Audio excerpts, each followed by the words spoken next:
પાટણ પંથકમાં 17 ઇંચ વરસાદથી જળતાંડવ જેવા હાલ। ઉત્તર ગુજરાત પર મેઘરાજા ઓળખોળ થઈ ગયા। થરાદ બાદ પાટણ પંથકનો વારો પાડી દીધો। મેઘરાજાએ સાંતલપુર તાલુકાને ધમરોળી નાખ્યું। અહીં 24 કલાકમાં 8 ઇંચ તો 48 કલાકમાં 13 ઇંચથી વધુ વરસાદ ખાબકી જતા સ્થળ ત્યાં જળની સ્થિતિ સર્જાઈ। સાંતલપુરમાં આવ્યું પૂર। સમગ્ર શહેરમાં છાતીસમા પાણી ભરાતા અનેક લોકો ફસાયા। લોકોના ઘરમાં પણ પાણી ઘૂસી જતા લોકો ઘર છોડવા મજબૂર બન્યા। મામલતદાર, ફાયર વિભાગ, પોલીસ સહિતના તંત્ર દ્વારા અસરગ્રસ્ત પરિવારોનું રેસ્ક્યુ કરાયું। તળાવ વિસ્તારમાં છપાન ટેકરી વાસમાં રહેતા પરિવારનું બોટ મારફતે રેસ્ક્યુ કરાયું। જુઓ પાટણના સાતલપુરના ગામડાના હાલ। વરસાદે તોફાની મિજાજમાં બેટિંગ કરતા ગામડામાં પૂર આવ્યું। આખું ગામ જાણે ટાપુ બની ગયું। વોવા અને બકુતરા ગામનું તળાવ ઓવરફ્લો થતા પાણી ગામમાં ઘૂસી ગયા। ગામની એક શેરીમાં પ્રચંડ વેગમાં પાણી ઘૂસી જતા રોડ પર પાર્ક કરેલા વાહનો તણાવા લાગ્યા। એક ટ્રેક્ટર તો અડધું ડૂબી ગયું તો ખેતર વિસ્તાર બેટમાં ફેરવાતા અનેક લોકો ફસાયા। કમર સુધીના પાણી ભરાતા સ્થાનિક લોકો અને તંત્રની ટીમે પહોંચીને દોરડા બાંધીને 21 લોકોનું રેસ્ક્યુ કર્યું। હજુ પણ સાતલપુર, બકુતરા, વોવા, દાત્રાણા, રણમલપુરા ગામની સ્થિતિ ખરાબ છે। સાંતલપુરના અનેક વિસ્તારોમાં પાણી ભરાતા અનેક લોકોને મુશ્કેલીનો સામનો કરવો પડ્યો છે। ભારે વરસાદને કારણે નદીઓ ગાંડી તૂર બની છે। ખેતર બેટમાં ફેરવાયા છે। સાંતલપુર તાલુકાના બરાર ગામનું તળાવ ઓવરફ્લો થતા તળાવના પાણી વોવા ગામમાં ઘૂસ્યા હતા। આ તરફ રોડ પર પણ દરિયો બની ગયેલા દ્રશ્યો જોવા મળ્યા। સાંતલપુરથી કચ્છ જતા નેશનલ હાઈવે ઉપર ભારે વરસાદને કારણે રોડ પર પાણી ભરાઈ જતા વાહન ચાલકો મુશ્કેલીમાં મુકાયા। રોડ પર વાહનોની રફતાર થંભી ગઈ, જેથી વહીવટીતંત્ર દ્વારા નેશનલ હાઈવે ઉપરના ડિવાઈડર તોડી પાણીનો નિકાલ કરવામાં આવ્યો। તો પાટણનું રણમલપુરામાં એક માલ ડૂબી ગયો, લોકો ધાબે ચડ્યા।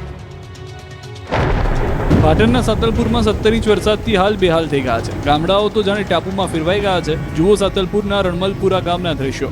અહીં કુદરત એવો કુપાયમાન થયા કે આખું ગામ બેટમાં ફેરવાઈ ગયું, જાણે અહીં વાદળ ફાટ્યું હોય તેમ ગણતરીની કલાકોમાં જ ગામમાં પાણી જોવા મળ્યું છે। ગામમાં પાકા હોય કે કાચા તમામ મકાન પાણીમાં ડૂબી ગયા। અમુક મકાન તો એક માળ સુધી ડૂબી ગયા। ગામની બજારોમાં તો 5 થી 6 ફૂટ જેટલું પાણી ભરાઈ જતા લોકોને ધાબે ચડી જવાનો વારો આવ્યો। ખેતરોની તો વાત જ ન પૂછો। રણમલપુરાના લોકો કલાકોથી ખાધા પીતા વગરના છે। અહીં તંત્રની કોઈ ટીમ ન આવતા લોકો ભૂખ્યા તરસ્યા મદદની રાહ જોઈ રહ્યા છે। ઉત્તર ગુજરાતમાં અનરાધાર વરસાદથી બનાસકાંઠા પાટણના રસ્તાઓ ધોવાયા। પાણીના પાવરના દ્રશ્યો પાટણ પંથકના છે, જે સાંતલપુરમાં વાદળ ફાટ્યું છે તેમાં 16 ઇંચ વરસાદ ખાબકી જતા ગામના રોડ તો શું, હાઈવે પણ પાણી થઈ ગયા છે। આસપાસના ખેતરોમાંથી પાણીનો ધસમસતો પ્રવાહ હાઈવે પર સડસડાટ દોડી રહ્યો છે। સાંતલપુર કચ્છ નેશનલ હાઈવે પર પાણીએ કબજો જમાવતા હાઈવે પર વાહનોના થપ્પા લાગી ગયા છે, તો અનેક લોકો હાઈવેના ખાડામાં ફસાયેલા પણ જોવા મળ્યા। પાણીનો પ્રવાહ તેટલો જ તેજ હતો કે તંત્રે ડિવાઈડર તોડીને પણ પાણીનો નિકાલ કરવો પડ્યો। રાધનપુરના હાલ પણ બેહાલ થઈ ગયા। ત્યારે રાધનપુરથી સાંતલપુર જવાના માર્ગ પર પાણીનું સામ્રાજ્ય જોવા મળ્યું। એક બાજુના હાઈવે પર પાણી ભરાતા એક તરફનો માર્ગ બંધ કરવો પડ્યો, બીજી તરફ રોડ પર જતા વાહનોના પણ પૈડા થંભી જતા વાહન ચાલકોએ હોટલમાં વાહન પાર્ક કરી દીધા હતા। આ બાજુ બનાસકાંઠાના હાલ પણ બેહાલ થઈ ગયા। થરાદમાં મેઘરાજાએ ધબધબાટી બોલાવતા બનાસકાંઠાના થરાદથી ભાભરને જોડતો નેશનલ હાઈવે બંધ થયો।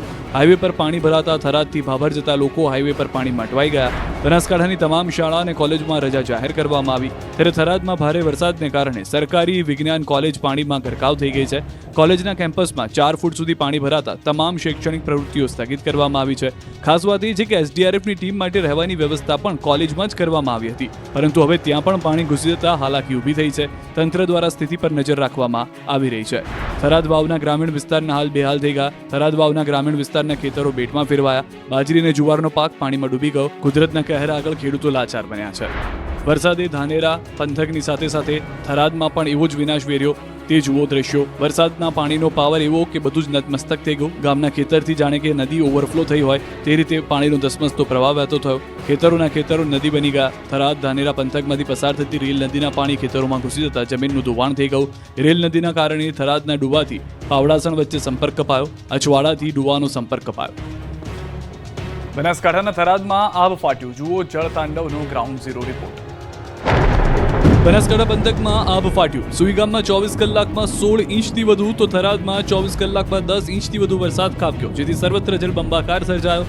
સમગ્ર પંથકમાં જ્યાં નજર કરો ત્યાં પાણી જ પાણી નજરે પડી રહ્યું છે। થરાદ તો આખું ડૂબી ગયું છે। ભયાવહ માહોલ સર્જાયો છે। શહેરના રસ્તાઓ પાણીમાં ગરકાવ થઈ ગયા છે। વરસાદી પાણી દરિયાના મોજાઓની જેમ રસ્તા પર ઉછળી રહ્યા છે। એટલું પાણી ભરાયું કે રોડ પર વાહનો ચાલવાની બદલે બોટો ચાલી રહી છે। પંચાયત કચેરી સહિતના વિસ્તારમાં કમર સુધીના પાણી ભરાતા લોકો મુશ્કેલીમાં મુકાયા। ચારે તરફ પાણીના જ કારણે શહેરમાં જળ કર્ફ્યુ જેવો માહોલ સર્જાયો। જનજીવન ઠપ થઈ ગયું। લોકો પ્લાસ્ટિકના પાઇપની બોટ બનાવી રોડ પર નીકળવા મજબૂર બન્યા। થરાદની સ્થિતિ એટલી ખરાબ થઈ ગઈ છે કે શહેરમાં નીકળવું હોય તો ટ્રેક્ટર એક જ માત્ર સહારો છે. દ્રશ્યો પરથી થરાદની હાલત કેટલી ખરાબ છે તે જોઈ શકાય છે કે ટ્રેક્ટરના તોતિંગ વ્હીલ પણ ડૂબી ગયા. સરકારી કચેરીઓમાં તો છાતી સુધી પાણીએ સામ્રાજ્ય જમાવ્યું. થરાદની બજારમાં પાર્ક કરેલી અનેક કારો પાણીમાં તરવા લાગી. જુઓ આ કારના હાલ, આખી પાણીમાં સમાઈ ગઈ છે. કારનું સ્ટીયરિંગ ડૂબી જાય એટલું પાણી ભરાય. હવે થરાદના બસ સ્ટેન્ડના હાલ પણ જોઈ લો. બસ સ્ટેન્ડ પાણીનું સ્ટેન્ડ બની ગયું છે. પાણી એટલા ભરાયા કે પૂરપાટ દોડતી એસટી બસના પૈડા થંભી ગયા. થરાદ પંથકના રોડ બંધ થઈ જતા થરાદ રૂટની મોટાભાગની બસો બંધ કરી દીધી, જેથી અનેક મુસાફરો ખાનગી વાહનોમાં મુસાફરી કરવા મજબૂર બન્યા. થરાદ શહેર જ નહીં, આસપાસના ગામડાના હાલ પણ જોઈ લો. અહીં પણ વરસાદે સટાસટી બોલાવતા ખેતરો નદી બની ગયા. 24 કલાકથી અવિરત વરસાદ પડતા ખેતરોમાં જળબંબાકારની સ્થિતિ છે. ખેડૂતોએ બાજરી, જુવાર સહિતના પાકનું વાવેતર કર્યું હતું, તે બધો પાક પાણીમાં ડૂબી ગયો છે. થરાદ, ભાભર, સુઈગામ, વાવ અને દિયોદરમાં તબાહી મચી છે. ખેડૂતોને માથે ઉઠીને રડવાનો વારો આવ્યો છે. ત્યારે સાંસદ જ્ઞાનીબેન ઠાકોરે મુખ્યમંત્રીને સર્વે કરવા પત્ર લખ્યો છે. મેઘરાજાએ રમઝટ બોલાવતા બનાસકાંઠાના અનેક રસ્તાઓ બંધ થઈ ગયા છે. થરાદથી વાવ અને સુઈગામ જવાના તમામ રસ્તાને બાનમાં લેતા રોડ બંધ કરવા પડ્યા. થરાદથી સુઈગામ જતા નેશનલ હાઈવે પર વરસાદી પાણી ફરી વળ્યા. નેશનલ હાઈવે પર નાના વાહન ચાલકો પણ અટવાયા. જે રોડ પર વાહનો પૂરપાટ દોડતા હતા તે વાહનોની રફતાર થંભી ગઈ. અનેક વાહનો બંધ પડ્યા. વરસાદે સુઈગામના સબસ્ટેશનને પણ ઘેરી લીધું. 24 કલાકથી અવિરત વરસાદના પગલે થરાદ, વાવ અને સુઈગામમાં વીજ પુરવઠો છેલ્લા 24 કલાકથી બંધ છે. તીર્થગામ 66 કેવી સબસ્ટેશનમાં પાણી ભરાતા વીજ પુરવઠો બંધ કરવો પડ્યો. લોકો અંધારામાં રહેવા મજબૂર બન્યા. બીજી તરફ અનેક સોસાયટીઓ પાણીમાં ગરકાવ થતા લોકો ખાધા પીધા વગરના છે. ઘરોમાં પાણી ભરાતા જમવાનું બનાવવું મુશ્કેલ બન્યું છે. ત્યારે થરાદની શ્રી રામ સેવા સમિતિ દ્વારા લોકોની જમવાની વ્યવસ્થા કરાઈ છે. મફતમાં ટિફિન અને જમવાની વ્યવસ્થા કરાઈ છે. 17 ઇંચ વરસાદથી બનાસકાંઠામાં ઠેર ઠેર તારાજી. 5,500થી વધુ લોકોનું સ્થળાંતર. થરાદ પંથકમાં મેઘરાજાએ દેવાવાળી કરતા ખેતરો જળથી તરબોળ થઈ ગયા. ત્યારે ભોરાલ ગામે ધોધમાર વરસાદથી ગામ અને ખેતરો પાણીમાં ડૂબી ગયા. પાણીના નિકાલની કોઈ વ્યવસ્થા ન હોવાથી લોકોને પારાવાર મુશ્કેલીનો સામનો કરવો પડી રહ્યો છે. થરાદ તાલુકાના ભોરાલ ગામે ખેતરોમાંથી પાણી આવવાથી અને આગળ કોઈ નિકાલ ન હોવાને કારણે આજુબાજુ 10 ઘર પાણીમાં ગરકાવ થયા, તો ચારણવાસ ગોળિયામાં જવાનો રસ્તો બંધ થયો. બીજી તરફ છેલ્લા 28 કલાક દરમિયાન વાવ થરાદમાં 13 ઇંચ વરસાદ, ભાભરમાં 16 અને સુઈગામમાં 17 ઇંચ વરસાદ પડતા આ પંથકમાં ઠેર ઠેર તારાજી સર્જાઈ છે. જળતાંડવથી 500થી વધુ લોકોનું સ્થળાંતર કરાયું. રસ્તાઓના ધોવાણથી 13 જેટલા ગામડા સંપર્ક વિહોણા થયા. મિની વાવાઝોડા સાથે વરસાદ પડતા 258 વીજળીના થાંભલાને નુકસાન થયું, જેથી 279 ગામમાં વીજ પુરવઠો ખોરવાયો. 1.5 લાખ ફૂડ પેકેટનું વિતરણ કરાશે. કચ્છમાં ભારે મેઘ ખાંગા, રાપરમાં 17થી વધુ ઇંચ વરસાદથી રણ બન્યો છે દરિયો. કચ્છમાં 2-3 દિવસથી મેઘરાજાએ તોફાની અંદાજમાં સટાસટી બોલાવી દેતા ગણતરીની કલાકોમાં જ કચ્છના રાપરના 16 ઇંચથી વધુ વરસાદ ખાબકી ગયો, જેના કારણે મોટાભાગના વિસ્તારમાં જળબંબાકારની સ્થિતિ સર્જાઈ. સુકુભટ રણ પણ ઘૂઘવાતા દરિયામાં ફેરવાયું. તાલુકાના તમામ ડેમો, તળાવ ઓવરફ્લો થઈ ગયા. નદી નાળામાં પાણી વહી નીકળ્યા, તો કચ્છના 9 જેટલા ડેમો ઓવરફ્લો થયા. જિલ્લામાં તમામ શાળા કોલેજોમાં રજા રહી. જુઓ, જ્યાં શિયાળામાં સફેદ રણમાં લાખો લોકો ઉમટી પડે છે, ત્યાંના હાલ. કચ્છના આદેસરના નાના રણથી ખડીર અને ખાવડાથી ધોરડો સુધીના મોટા રણમાં ભારે મેઘ ખાંગા થતા રણમાં પાણીની રેલમછેલ થઈ ગઈ. વરસાદી પાણી ભરાઈ જતા રણ સાગર બની ગયું. એક તરફ અરબ સાગર અને બીજી બાજુ રણમાં જળ ભરાવો થયો. ધોરડો સફેદ રણમાં પાણી ભરાઈ જતા વહેલા રણોત્સવના આયોજનને અસર પડશે. ધોરડો સફેદ રણ પાસેના વોચ ટાવર સુધી પાણી ફેલાય છે. જાણે ઘૂઘવાતા દરિયાની જેમ વરસાદ પાણીના મોજા ઉછળી રહ્યા છે. દૂર દૂર સુધી જ્યાં નજર કરો ત્યાં પાણી જ પાણી જોવા મળી રહ્યું છે. કચ્છના રાપરનો વરસાદે વારો પાડી દીધો છે. 2 દિવસમાં 16 ઇંચથી વધુ વરસાદ ખાબકી જતા શહેરના હાલ બેહાલ થઈ ગયા. રોડ નદી બની ગયા. નદીઓ ગાંડી દૂર બનીને જાણે દરિયો બની હોય તે રીતે ઉછાળા મારતી નજરે પડી. બીજી તરફ પર રાપરના જ ગામડાઓના ખેતરોમાં પણ જળબંબાકારની સ્થિતિ જોવા મળી. વરસાદથી ખેંગારપરમાં ખેતરોમાં વરસાદી પાણી ભરાતા ઉભા પાકને ભારે નુકસાની જવાની ભીતિ છે. હવે કચ્છના વાગડના મેઘરાજાનું તોફાની સ્વરૂપ પણ જોઈ લો. ભારે વરસાદને કારણે અહીં એવી ધબધબાટી બોલાવાય કે ગામની બજારો નદી બની ગઈ. જાણે નદી પ્રચંડ બનીને વહી રહી હોય તે રીતે ગામની બજારોમાં તો પાણી ફરી વળ્યા છે.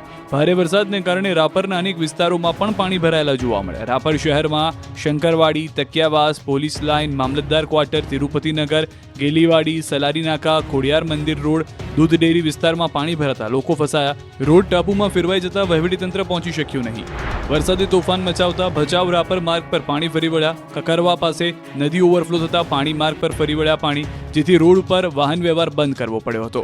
વરસાદે જમાવટ કરતા ભચાઉના વામકા ડેમ ઓવરફ્લો થયો, જેથી આસપાસના ગામડાના ખેડૂતો ખુશ થયા. ભચાઉ વામકા સામખિયાળી જવાનો રસ્તો બંધ કરવો પડ્યો હતો. જુઓ, ટાપુ બની ગયેલા ગાંધીધામ રેલવે સ્ટેશનના હાલ. એટલો વરસાદ પડ્યો કે ગાંધીધામના રેલવે સ્ટેશનની અંદર પાણી ભરાયા. પગ ડૂબી જાય એટલા પાણી ભરાતા મુસાફરો પરેશાન થયા. તો રેલવે સ્ટેશનના પાર્કિંગમાં પણ પાણી ફરી વળ્યા. કારના ટાયર ડૂબી જાય એટલા પાણી ભરાતા મુસાફરોને લઈને આવતા વાહનો અટવાયા હતા. ગાંધીધામ રેલવે સ્ટેશન જેવા જ હાલ ભુજ સ્ટેશનના પણ થયા છે. બસ સ્ટેન્ડ બેટમાં ફેરવાઈ ગયું છે. 10 ઇંચથી વધુ વરસાદ ખાબકી જતા બસ સ્ટેન્ડ અને આસપાસના વિસ્તારોમાં કોઠણડૂબ પાણી ભરાયા. રોડની વચ્ચેનું ડિવાઈડર પણ પાણીમાં ડૂબી ગયું. પાણીની મનમાનીના કારણે કેટલીક દુકાનોના પાણી ઘૂસવા લાગ્યા. આ દ્રશ્યો કચ્છના ખડીરના રતનપર ગામના છે, જ્યાં સુપડાધાર વરસાદ પડતા મંડારવારી નદી ગાંડી તૂર બની છે. નદીના ધસમસતા પાણી ખેતરોમાં ફરી વળતા ખેતરોમાં બાંધેલા પશુઓ ફસાયા હતા. પાણીના પ્રવાહમાં 5 ભેંસો તણાઈ હતી. ગ્રામજનોએ મહા મહેનતે 3 ભેંસોને બચાવી 2 ભેંસ પાણીમાં તણાઈ નહીં જતી.